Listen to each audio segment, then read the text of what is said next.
ഞാനിപ്പോൾ ഇത്ര ദിവസം ഷോ കണ്ടപ്പോൾ ഞാൻ കഴിഞ്ഞൊരു ശ്രീ അഖിൽമാരാരുടെ സീസൺ ആ സമയത്ത് ഞാൻ ഈ ഷോയിൽ ഒരു ഷോ ഏകദേശം ഒരു 20-25 എപ്പിസോഡായപ്പോൾ ഞാൻ ഇതിൻ്റെ ടോപ്പ് 5 ആരൊക്കെയാണെന്ന് പറഞ്ഞിട്ടുണ്ടായിരുന്നു. ആ വീഡിയോ നമ്മുടെ ചാനലിലേക്ക് എടുപ്പുണ്ട്, അത് എടുത്ത് നോക്കിക്കോളും. വർഷങ്ങളായില്ലേ. അതിൽ ഞാൻ പറഞ്ഞിട്ടുള്ള ആ 5 ആൾ മാത്രമേ ഫൈനലിൽ കയറിയിട്ടുള്ളൂ. തർക്കമില്ലാത്ത കാര്യമാണ്. ഞാൻ എപ്പിസോഡ് 25 ആകുമ്പോൾ ചെയ്തതാണ്. 100ാമത്തെ ദിവസം ടോപ്പ് 5 ഞാൻ പ്രവചിച്ച ആളുകളാണ്.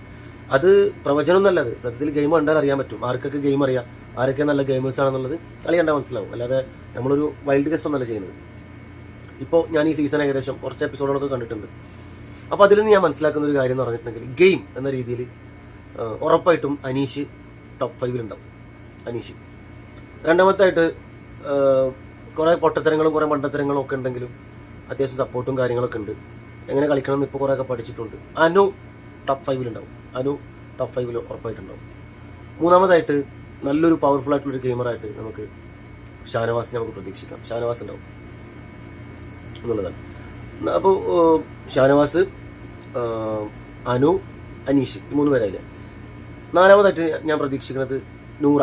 ആദിലനല്ല, ആദില വട്ടപ്പൂച്ചയാണ്. നൂറ ഗെയിം അറിയാം, ഗെയിം കളിക്കാൻ അറിയാം. ഈ നൂറ എന്ന് പറഞ്ഞിട്ടുള്ള പെൺകുട്ടിക്ക്, ഈ പെൺകുട്ടിക്ക് നല്ലൊരു സാധ്യത ഞാൻ കാണുന്നുണ്ട് ബിഗ് ബോസിന്റെ ടോപ്പ് 5 എന്നുള്ളതാണ്. അഞ്ചാമതായിട്ട് ഞാൻ ആകെ പ്രതീക്ഷിക്കുന്നത് പറഞ്ഞിട്ടുണ്ടെങ്കിൽ, ഞാൻ ഫസ്റ്റത്തെ ഒരു തുടക്കത്തിൽ ആ ദിവസങ്ങളൊക്കെ കഴിഞ്ഞപ്പോൾ അക്ബറിനെയാണ് ഞാൻ പ്രതീക്ഷിച്ചത്. അക്ബറിനെയാണ് ഞാൻ പ്രതീക്ഷിച്ചത്. ഇപ്പോഴാ പ്രതീക്ഷ ഓക്കെയാണ്, പക്ഷെ അക്ബർ പരിപൂർണമായിട്ടും ഈ ഒരു അവസ്ഥയിൽ ടോപ്പ് 5 ഉണ്ടാവും എന്ന് എനിക്ക് ഉറപ്പിച്ച് പറയാൻ പറ്റില്ല. കാരണം നല്ല ഗെയിം അറിയാവുന്ന ആളുകൾ പുറത്തുണ്ട്. ജിഷിൻ വന്നു. ജിഷിൻ നല്ലൊരു ഗെയിമറാണ്, വളരെ സിമ്പിളായിട്ടുള്ളൊരു ഗെയിമറാണ്. അതേപോലെ തന്നെ വേദലക്ഷ്മി വന്നിട്ടുണ്ട്. വേദലക്ഷ്മി നല്ല കണ്ണിങ് ഗെയിമറാണ്. എങ്ങനെ നിൽക്കുന്നത് കൃത്യമായിട്ട് അറിയാവുന്ന ഒരാളാണ് വേദലക്ഷ്മി. ഈ രണ്ടുപേരും വന്നിട്ട് ഗെയിം കൊണ്ട് കളിച്ചപ്പോൾ മുമ്പ് അക്ബറിനെ ഉറപ്പിച്ചിരുന്ന സ്ഥാനം പതറിപ്പോയി. അക്ബറിന്റെ സ്ഥാനത്ത് അക്ബർ അല്ലെങ്കിൽ ഈ 2 ഓപ്ഷൻ ഉണ്ടാവാൻ സാധ്യതയുണ്ട്, ജിഷിൻ അല്ലെങ്കിൽ വേദലക്ഷ്മി. ഇതാണ് ഞാൻ നോക്കിയിട്ട് എനിക്ക് തോന്നിയിട്ടുള്ളത്.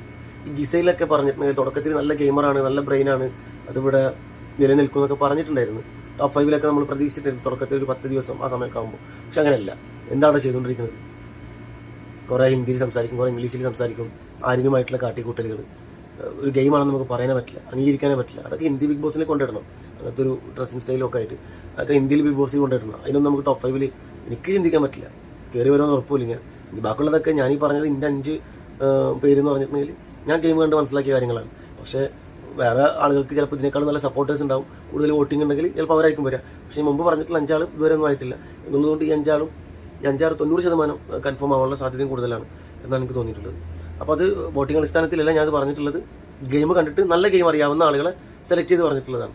കാരണം ഉറപ്പാണ് ഇവർ ഗെയിം കളിച്ച് നിൽക്കും എന്ന് പറഞ്ഞത്. പിന്നെ ഞാൻ ഈ പറഞ്ഞ പോലെ ഗിസൈൽ, അക്ബർ, അതുപോലെ തന്നെ നമ്മുടെ വേദലക്ഷ്മി, ഇവരെ ഈ പറഞ്ഞതിൽ ഏതെങ്കിലും ഒരാളായിരിക്കും. ജിഷിൻ ഉണ്ട്. ഈ പറഞ്ഞ 4 പേരിൽ ഏതെങ്കിലും ഒരാളായിരിക്കും ടോപ്പ് 5 5ാമതായിട്ട് ഉണ്ടാവുക എന്നാണ് ഞാൻ വിചാരിക്കുന്നത്. അതാരാണെന്നുള്ളത് ആ സമയത്ത് കണ്ടറിയാം. പക്ഷെ ബാക്കിയുള്ള 4 പേരും കൺഫേം ആയിട്ടുള്ളതാണ്. ഈ 5ാമത്തേൽ മാത്രമാണ് എനിക്ക് കുറച്ച് ബുദ്ധിമുട്ടുള്ളത് പറയാൻ. ഇപ്പോൾ എത്ര ദിവസം 27, 26, 28 അറിയില്ല എത്രയാണെന്നുള്ളത്, 25 ഒന്നും അറിയില്ല. എത്ര ദിവസം ഇപ്പോൾ ആയിട്ടുണ്ട്. ഈ ദിവസത്തെ ഇത് കണ്ടപ്പോഴാണ് എനിക്ക് ഇങ്ങനെ ഒരു തീരുമാനത്തിലെത്താൻ തോന്നിയിട്ടുള്ളത്. ഈ ബിഗ് ബോസ് ഞാൻ നേരത്തെ പറഞ്ഞ മാതിരി എന്തെങ്കിലും കാട്ടിക്കൂട്ടൽ നിർത്തോ, അവർക്ക് താല്പര്യമുള്ള ആളുകളെ നിർത്തോ, അല്ല അവർക്ക് താല്പര്യമില്ലാത്ത ആളുകളെ പുറത്താക്കുകയോ ചെയ്ത് കഴിഞ്ഞിട്ടുണ്ടെങ്കിൽ നമുക്കൊന്നും ചെയ്യാൻ പറ്റില്ല. നമ്മൾ നോക്കുകുത്തികളായിട്ട് നിൽക്കേണ്ടി വരും. അങ്ങനെ പല സിറ്റുവേഷൻസിലും അങ്ങനെ ഉണ്ടായിട്ടുണ്ട്. ബിഗ് ബോസ് നമ്മൾ നോക്കുകുത്തികളായിട്ട് നിർത്തിയിട്ട് അവർക്ക് ഇഷ്ടമുള്ള കാര്യങ്ങൾ ചെയ്തിട്ടുണ്ട്. അതിപ്പോൾ രജിത് കുമാർ സാറിൻ്റെ സീസണാണെന്നുണ്ടെങ്കിൽ സാറിനെ പുറത്താക്കിയത് ഉറപ്പായിട്ടും പ്രേക്ഷകരൊന്നും സപ്പോർട്ട് കൊടുത്തിരുന്നില്ല. രജിത് സാറിൻ്റെ കൂടെ തന്നെയായിരുന്നു സപ്പോർട്ട് പ്രേക്ഷകർ കൊടുത്തിരുന്നത്. അവർ നിൽക്കണം എന്നുള്ളതാണ്. കാരണം അവർ നല്ലൊരു ഗെയിമറാണ്, ബുദ്ധിമാനായിട്ടുള്ളൊരു ഗെയിമറാണ്. പക്ഷെ അവരെ നിർത്തിയില്ല, ബിഗ് ബോസ് പുറത്താക്കി എന്നുള്ളതാണ്. അതിനുശേഷം പിന്നെ കൂടുതൽ സപ്പോർട്ട് വരുന്നത് റോബിൻ എന്ന് പറഞ്ഞിട്ടുള്ളൊരു ചെറുപ്പക്കാരനുണ്ട്, കുറേ ശബ്ദം ഉണ്ടാക്കുന്നത്. അയാൾക്ക് അത്യാവശ്യം നല്ല സപ്പോർട്ടും ഫാൻസൊക്കെ ഉണ്ടായിരുന്നു. ഈ ഗേൾസിൻ്റെ ഒക്കെ വലിയൊരു വിഭാഗം അയാൾക്ക് സപ്പോർട്ട് ചെയ്തിരുന്നു. അയാളെയും അതുപോലെ തന്നെ അത് ഒഫൻസ് കൊണ്ടാണ്, അവിടെ ആളുകൾ ഉപദ്രവിച്ചു എന്ന് പറഞ്ഞിട്ടുള്ള ഒഫൻസ് ഉണ്ടായതുകൊണ്ട് പുറത്താക്കിയതാണ്. പക്ഷേ ഈ രജിത് സാറിനെ പുറത്താക്കിയത് നമുക്ക് ഇന്നും അംഗീകരിക്കാൻ പറ്റാത്തൊരു കാര്യമാണ്. അറിഞ്ഞുകൊണ്ട് മുളക് തട്ടി തേച്ചതല്ല, അറിയാതെ തട്ടിയിട്ട് പുറത്തായതാണ്. അറിയാതെ തട്ടിയതാണ്, അറിഞ്ഞുകൊണ്ട് ഉപദ്രവിച്ചതല്ല. പക്ഷെ ഇന്നത്തെ ബിഗ് ബോസിനെ കാണുമ്പോൾ എത്ര പേര് അങ്ങോട്ടും ഇങ്ങോട്ടും മുട്ടുന്നത്, അവിടെ തെറിപ്പിക്കണം, അങ്ങോട്ട് കാട്ടുന്നത്.